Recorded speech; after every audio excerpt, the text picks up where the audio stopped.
Yes, welcome to I think this should be part 4 of the story that we had started with you. And today I'm hoping that I'm really going to complete it. And if I'm not able to complete it, I'll still do it in parts, because I told you the story about how I became the foster mother is quite lengthy, is quite long, and it is a story that is very close to my heart, very, very close to my heart. So I don't love telling it in a rushed way or in a highlighted way. I just love giving it in detailed way to inspire somebody. I'm not just telling it, but I'm telling it to inspire somebody out there, because there are so many other kids who need foster care, and maybe my story could inspire you or another person, or maybe you could share this video with another person that could be inspired to give that foster care to a child out there that really needs a mother, a father, or a family to belong to. Yeah, so my story of how I became a foster mother definitely started in the year 2020, when COVID was so high. And if you followed the previous video that I had posted, you can scroll down the videos and you'll be able to see part 3. I had mentioned of how this faithful day I had woken up, prepared myself and my daughter and our house manager, and we decided we are going to the slum, because actually in 2020 so many people were not going to work for different reasons, and for obvious reasons. The economic situation was not so good in our country, and I believe in many other countries, because COVID-19 happened globally. And so we were just at home, staying at home, and there were curfews, there were lockdowns that people would not get out of the house, go out anyhow. And I remember at that particular time, our president issued a presidential directive that there should not be social gatherings, because of the virus. It was spreading very fast, and now all the social gatherings were banned. And so people were supposed to stay indoors and stay in their homes. That's how we were called upon to go and do the voluntary services in the slum, because we had got a lot of well-wishers that were donating food to distribute to the people living in the slum. They would bring this food in trucks and then store them somewhere. But then after now storing them there, they needed manpower, human resource, people to go and carry the food on their backs and deliver them house to house. Those who had vehicles would donate their vehicles, put them in the car boots, take them to the nearby places of this household, and then from there they are offloaded to house. So that's how I had gone to the slum on this particular day. I went to do it as we have been doing it previously, and every day that we would go to the slum, we would map an area, because we were a big group. We were calling ourselves COVID-19 response team in Korogocho slums in Nairobi. We were too many, so every time we would go, we would map up an area, and then we would say, today we are going to this particular area, we are giving food stuff to this number of household, and tomorrow that way, and that would be our daily routine. So this particular day, the area we mapped to go to was the area where now these 3 girls who are my foster daughter were staying. And we went there as usual. But I remember when we entered that homestead, that's when everything changed. I don't know how to explain it, because when you're dealing with households in the slum, almost all of them are in dire need, are in abject poverty. They are just living a life that would make you feel empathetic about them. But when I entered the homestead of these 3 girls, something very different happened to me. I remember when I entered there, the first thing that shocked me was the sight of a flooded sewage. There are those tiny small houses, but then there's this flooded flooded sewage all over the compound, and the sewage was really smelling so bad. It was actually stinking, not even smelling. It was stinking. It had worms inside swimming like this. And then when you looked just few meters away from where we were, you would see a pit latrine. So it is that pit latrine which had overflown, and now because of overflowing, that sewage now had come to flood at the doorsteps and at the compound of these people. Then I looked there, I saw there are also babies, 3 babies, actually girls, and they are with their daddy. One of them was so tiny, very little. So what touched my heart was to see these babies interacting with this sewage. The 2 big ones would be able to jump and skip and go to the house and come out of the house, but the tiny little one, I was told, she had to be carried on her back by someone. If there is no one to carry her on the back to bring her out of the house or take her back to the house, this girl would have no choice but to crawl through that sewage. The girl was definitely 3 years old, but very malnourished. She was weighing 8 kilos. You can imagine an 8 kilos baby is a baby of months. And now this is a 3 years old baby who is weighing 3 kilos because of being malnourished. So because of that, the bones of this baby had not developed so well to be able to hold her upright and hold her weight. So she wouldn't walk, she couldn't talk, she was just crawling. So that really touched my heart when I saw those babies. And then we had a small conversation with the father, and we asked him about the whereabouts of the mother. The father told us that the mother deserted them. The mother ran away, the mother went away. He gave very many stories of what's happening with the mother and all that. And then we were like, anyway, here we are with the daddy, a man who is so good to take care of his 3 babies as a single father, and he doesn't mind, and he's there for his babies. We loved that. We applauded him. We were so happy, and we actually now decided as a team we are going to support this man. The team that was bringing us food in Korogocho slums was called Team Pankaj. Team Pankaj. Team Pankaj was a team of Asians from all over the world that had teamed up to be giving their support and buy food stuff to give to them, to the slums, different slums in Kenya. So Korogocho slums became a beneficiary, and they had given us instructions that it is supposed to be strictly one food package per house, so that at least everybody can have something. The package would survive maybe for 3 to 4 days for a moderate family. So we dropped the food stuff that we had brought on that day, and we interacted with the babies. I remember I was so moved, I was so emotional on that particular day. I was really so emotional. I didn't know how to hold myself. I didn't know what to do. And when we went outside, I called my team for a brief meeting, and I requested them, and I told them, you guys, please, I know we are told to give 1 food package per household, and we're gonna stick to that instruction, but then I have a request to all of us. Can we come together, and every time we come to the slum, maybe after 2 days, we can be putting something together from our pockets, we shop for this family and take to them, because how we saw that man as a single father of 3, he really definitely needs our support, because he's not even working. I thank God my team listened to me, and after 2 days we visited this household again, and now when we went there, we interacted with the kids more.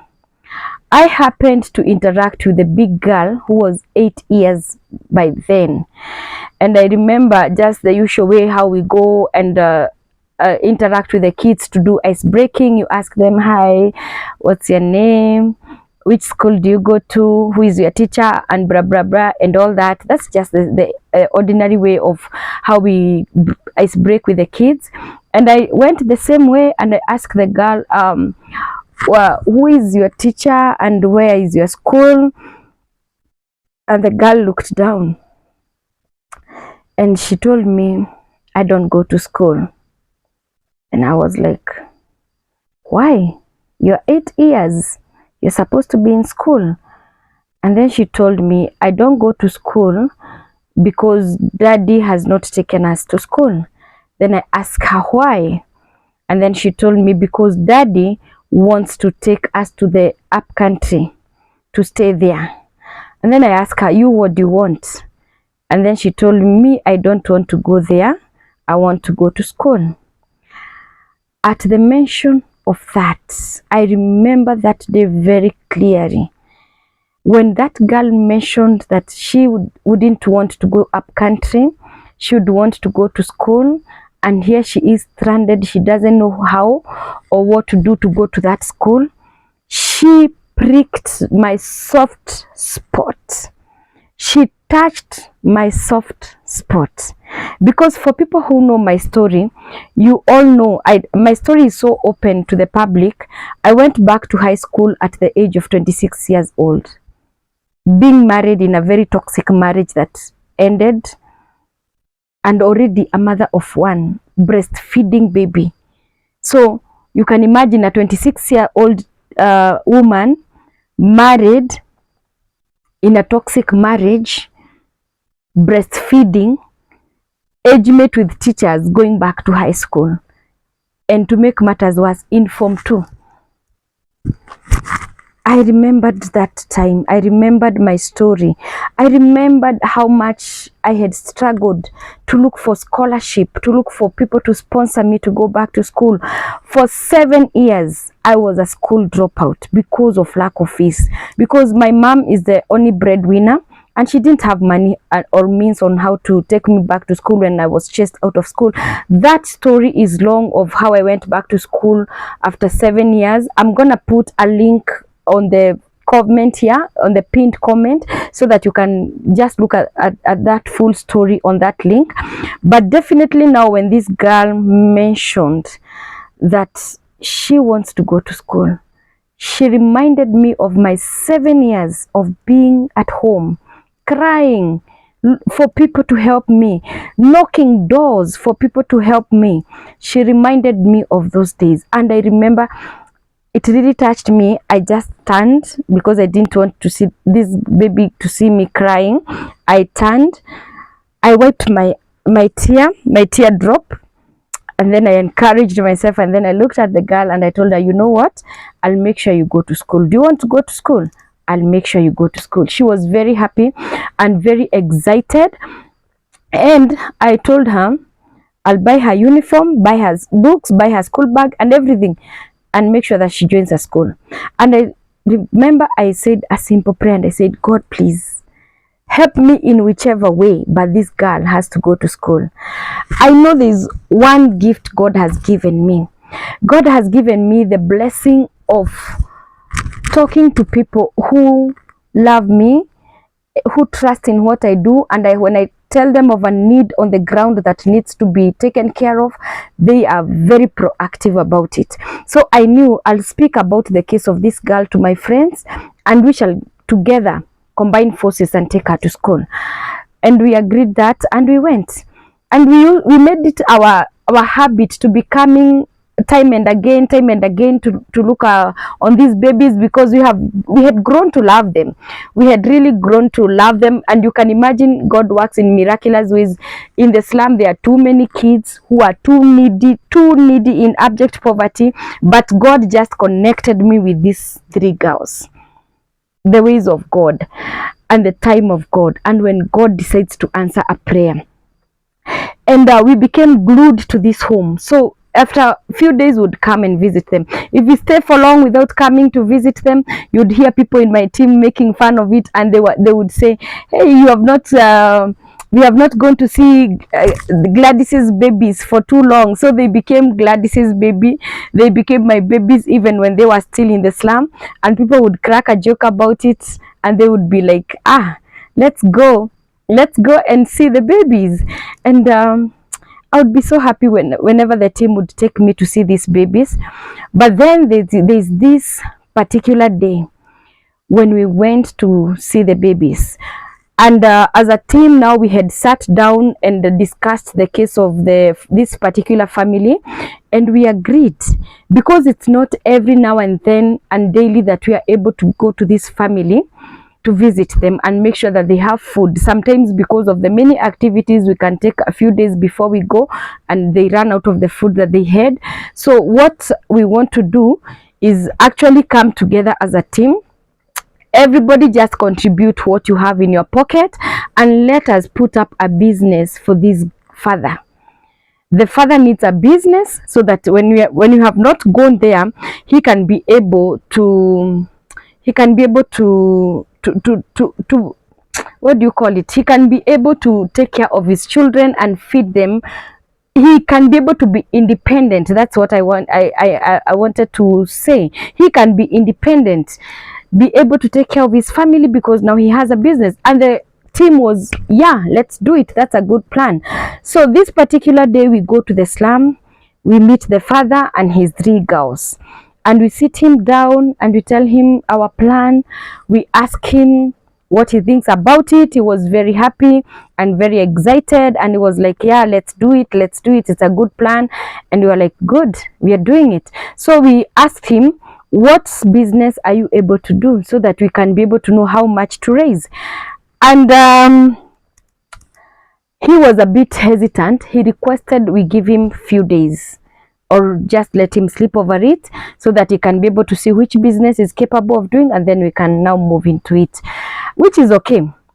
But then, just as we had concluded that conversation and we said our goodbyes to the babies, we hugged the babies, we told them that we shall be coming to see them soon, and we told the father goodbye, and we walked out of the compound as a team. By this time, I want to appreciate this team that I was working with. I really want to appreciate the COVID-19 response team, because they did an amazing job. Remember, I had mentioned that this compound had flooded sewage. So this team, even before now coming to think of fundraising for the business capital for the father, they were so kind. They said, we cannot continue to be coming to a compound that is flooded with sewage, so we're gonna contribute from our pockets, call the exhaust tankers to come and suck that sewage, and also suck the waste in the pit latrine, so that at least they are able to use the latrine when it is a bit empty. And we contributed. We got the exhaust tankers. They came, they sucked the sewage. Then we got some fresh soil, clean soil from around there, and we spread it all around the compound, so that at least when the baby are playing and they're having fun in the compound, they are not in contact with that sewage. And so now the compound was looking fresh and good, and the pit latrine was at least in a state that it can be used comfortably. But when we were just moving out of that compound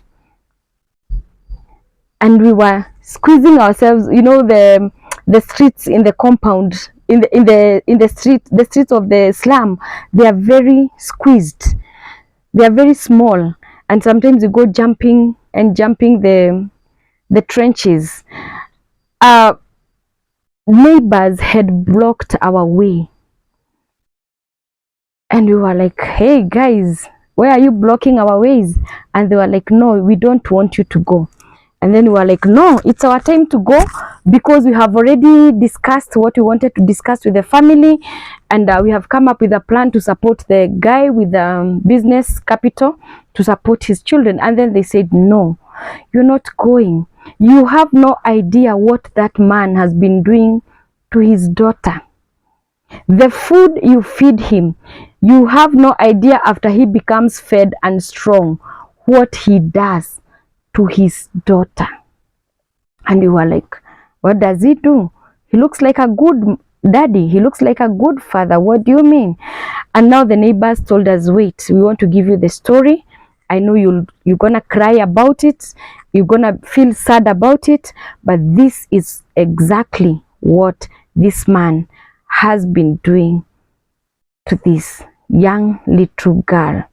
Every time you bring him food, and he has been doing it for some time now, and we said as neighbors, we are not going to keep quiet anymore. We are going to tell you before you go. And this is what the neighbors told us.